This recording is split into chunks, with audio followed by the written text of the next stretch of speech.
So a federal judge temporarily blocking President Trump's executive order to fast-track the deportations of alleged Venezuelan gang members out of the U.S.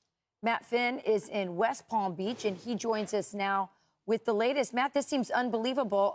Break it down for us. Explain to us why we want Tren de Aragua back in the United States.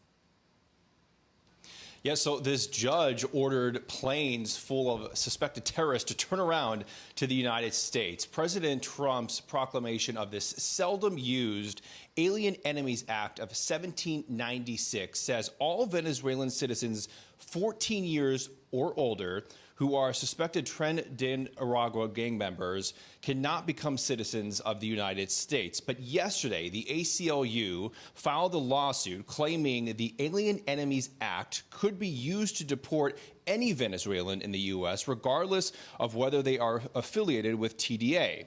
So a chief U.S. District Judge, James Boasberg of the D.C. Circuit, agreed with the ACLU and went against President Trump, granting a temporary restraining order preventing the deportation of 5 Venezuelans yesterday who were already in U.S. custody. It is unclear right now if the 2 planes that were ordered returned by the judge have done so.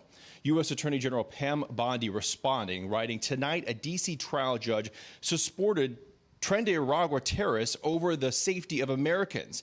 This order disregards well-established authority regarding President Trump's power, and it puts the public and law enforcement at risk. The Department of Justice is undeterred in its efforts to work with the White House and Department of Homeland Security and all of our partners to stop this invasion and make America safe again. Now, as the number of illegal migrant crossings and illegal gotaways continues to drastically plunge under the Trump administration, DHS Secretary Kristi Noem posted this video online showing gates at a border wall closing behind her.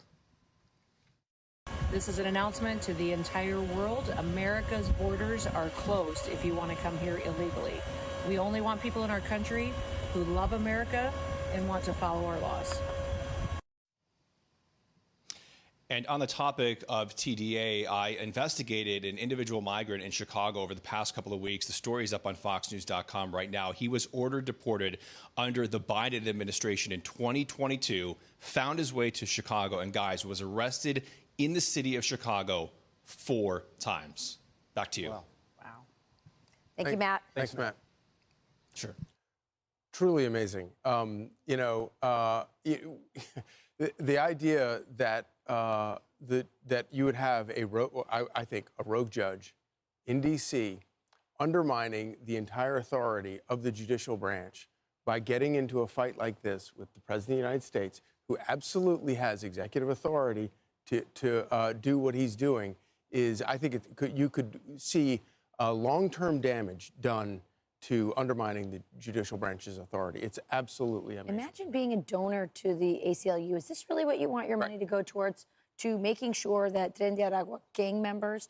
Now, listen, if he's saying, well, the judge is saying maybe this law can be used to deport any Venezuelan who's here illegally, and we want them to go through some other process, that's fine. But it's very clear that the people who were on that plane were Tren de Aragua gang members, and he basically said, bring them back. Right. Bring them back to the States. That's crazy. If I understand Matt's report, is 5? Yeah. 5 people? You think they haven't properly vetted those 5 people to know they were already in custody? And the other thing, too, is if they bring them back, they're still in custody. It's not like they're going to set them free. And it's just, you're delaying the inevitable and costing us more money doing it to prove some point. I'm not sure. You know, we talk about judicial activism and lawfare.